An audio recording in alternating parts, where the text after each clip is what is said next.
nama faayidaa ispoortii hin beeyneetu jira jechuudha viidiyoon tun nama ibsiti mee ilaala. Ijoolleen zamana kanaatun ispoortii beeyne jettee tuma xarra jechaa oolte nuti akhi nama guddaa taanee jirra ammaan tana waan akkanaa tana garagalchineeti irra deemaa turre nuti. Isin immoo warri xarra jechaa ganda keessa nama rabbashaa jiru way beeyne. Namantu inoo rabbalee takhiyya.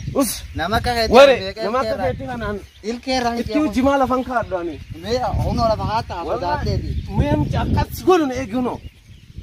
Woo kanaa miti akhi. Oy, meeggadhu huno ndeemin ni as bakka tanaan soso'en. Ndeemin huno me. Huno amalli maraata akkanuma gaaraa. Hey darsa guuruutti. Allahu akbar. Eeggad. Adoo asuma eeggadhu.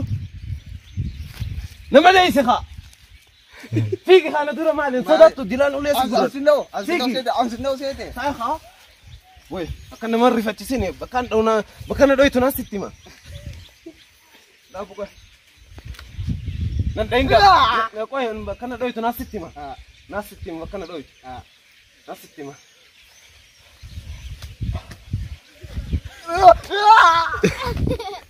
Nama laalladhu nama dheeha. Nama fiigani nama. Nama maraataati namatti Usko. Uska. Sa nama dura fiigi haa.